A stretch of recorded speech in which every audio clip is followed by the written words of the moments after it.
What's up, what's up? It's your boy Corey B. So today I want to tell y'all to be inspired. Yeah, that's it. Be inspired. It's a simple message.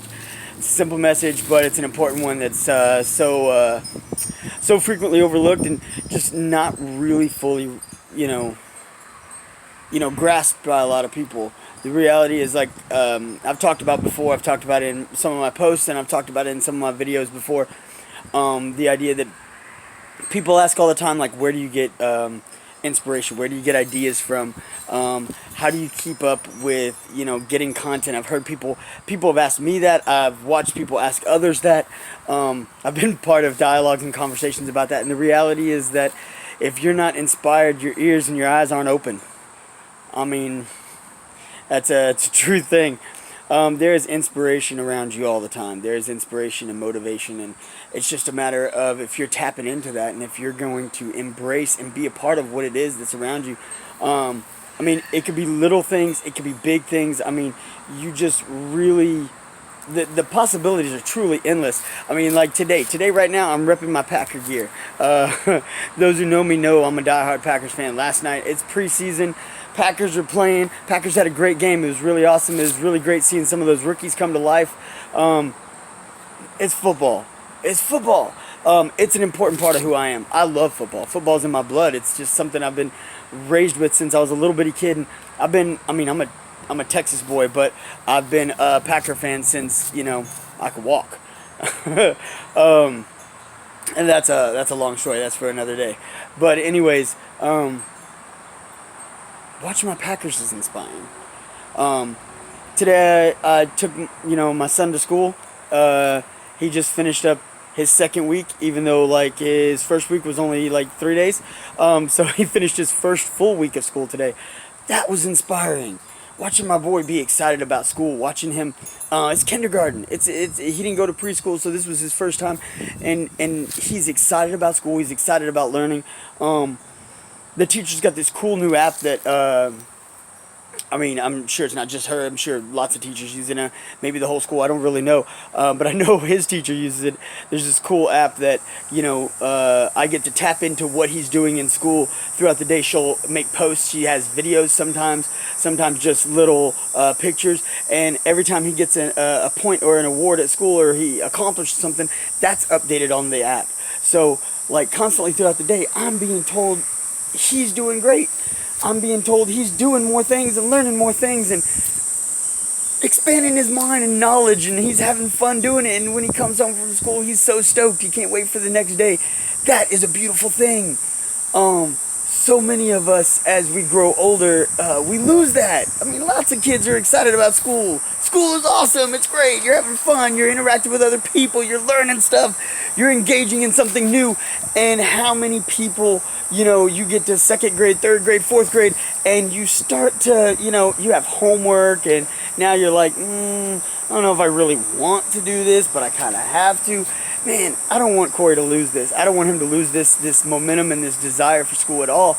It's such an incredible thing. And I know for me, as for most of us probably, there's a point in life when we kind of lost that desire for it. And it was later when I decided to go to college that I really regained that desire to learn again. And I gained that desire to embrace education and interact with other people who we're all trying to learn the same stuff. We're trying to learn things together.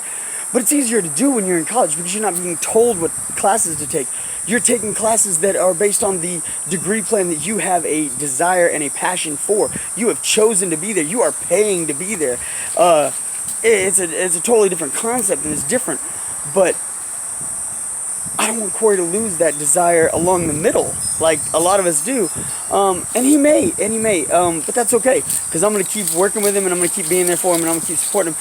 But watching him do that is motivation, and watching him do that is inspiring to me. And watching, his little brother, my little Colton, just hang out with me at home, and, he engages with me while I'm trying to do my work, and it inspires me every day knowing that he's taking stock of what I'm doing. He's paying attention to the things that I got going on, and,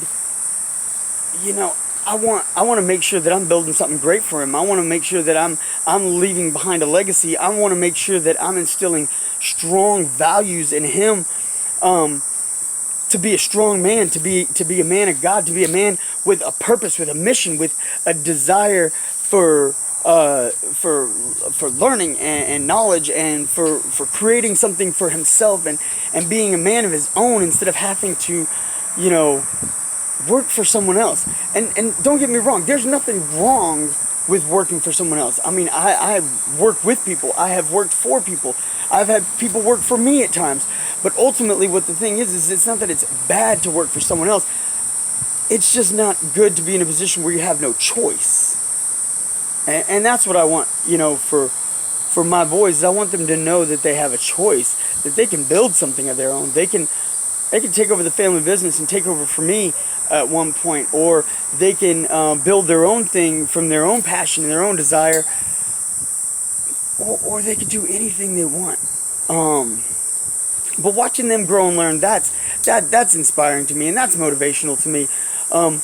Just hanging out with some of the other parents and having conversations this morning, and then after school, as I was picking up Corey, you know, I talked to people about different things. This one guy was talking to me about art and you know, these sculptures that he had learned about, and I was, man, that's inspiring. Just the idea of being innovative and creative and finding a new way to sculpt and make art. That is awesome. That's incredible. That's what I'm saying. I mean, it could be little things, it could be big things, it could be, but there's inspiration around you. Look at this beautiful day behind me. I mean, look at this sun, these trees. This is beautiful Texas weather, man, and I love Texas. I love Texas. I love Texas weather. I love the sunlight. I love the trees. I don't mind the heat. It don't scare me none. I was born and raised in Texas. And speaking of which, there's little Colton. Colton, say hi, dude. So like I said, Colton's inspiring to me all the time. But like I said, this, you know, beautiful Texas weather inspires me. It makes me happy, brings me joy. This is the day that the Lord has made, and I am ready for whatever's new. You know, I'm ready to get it done. I'm ready to keep moving and keep growing. I've been, yeah, bud. Won't you see what Coach did? Well, come here and say hi, Corey. That's fine. Hi. All right, there's Corey. Corey had to say hi too. Like I said, my boys are a big part of who I am, and they inspire me every day. So, like I said, that ain't the first time y'all seen them. That won't be the last. They're gonna be around. They're always around. It's great, and I love it. I've told y'all before, and y'all probably noticed just from watching my videos, I don't do much editing. I don't do much editing or cleaning it up or polishing it. This is just me. This is raw, uncut Corey B. This is the way I am. This is who you're gonna get. And you know, at the end of the day, I'm hoping that's what you enjoy. I'm hoping that's what you like. I'm hoping that's what inspires you. You know, speaking of inspiring you, that has been inspiring to me. I've got a few people that hit me up on a daily basis, or maybe daily. That's a little over arrogant there. I get hit up regularly by people telling me how much I've inspired them, and how that I'm an influence in their life. And the people that continue to come back to me, the people that are close in my life, that let me know that I'm motivational and inspiring to them, that drives me to be better, because I know that there are plenty of people out there that maybe have more knowledge or more wisdom or have more experience in this area or that area, or they maybe take the time to clean up their videos or polish their videos and make their posts, I don't know, crisper or whatever. And that's cool. That's great. That's them. And those people probably, you know, have millions and millions of followers, and that's great. I appreciate the followers that I got. I got nothing but love and respect for all my followers and the people who are watching me and paying attention to me and keeping up with what's going on with me. And when they come back to me and tell me how I've motivated them, or I've inspired them, or I've said something that touched them in a special way, that touches me, and that means that I'm doing something right. And that is what keeps me doing what I'm doing. That is what drives me to be better at what I'm doing. That it redirects and focuses my mind on, you know, whatever it is that I'm seeking, whatever it is I'm working on. You know what? I could be doing it better. I could be getting it done. You know, I how much have I put into this? You know, have I put in 110%? Maybe I could go 120. You know what I mean? There's always more. Can you dig deeper and give more of you to what you're doing? And I say more of you because that, to me, I believe is the difference maker. I believe that at the end of the day is what makes you different from you know how many motivational speakers there are out there? You know how many consultants, coaches, and I mean, they're all great. I mean, you look at, you know, Tony Robbins, Dan Locke, you know, I mean, there's so many. We could talk about it all day long about all the different great speakers out there.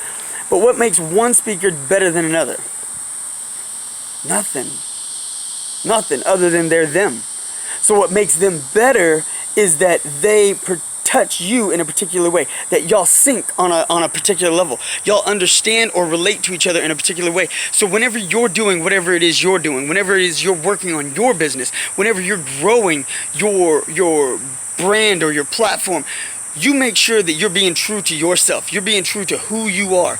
You keep being you, and that's what's going to get it done. That's how you're going to reach somebody that somebody else couldn't reach. Because you have a special, unique quality to be yourself and reach someone else in that particular way. So that's what the key is. That's what the key is to be you. Be you and keep seeking more. Keep digging deeper. That's it. There ain't no special algorithm or formula to it. It's just real simple. That's how I like to do it. I like to keep it simple. I like to keep it straightforward. That way you can learn from it and you can understand from it, and then I can learn more. You know, we feed off each other. So, like I said, if there's anything else I can do to help, you be sure to reach out to your boy Corey B. You know what I'm saying? Y'all be sure if there's something that I haven't talked about or you'd like me to elaborate on, hit me below. Hit me below. Leave a comment, send me a message. Y'all reach out to me. Y'all reached out to me many times before, so y'all know how to get in touch. Y'all be sure to check me out on beingcoreybayless.com. Y'all go ahead and hit that subscribe button and ding that bell so you get your notifications. Until next time, y'all get cocky. I'll see y'all later.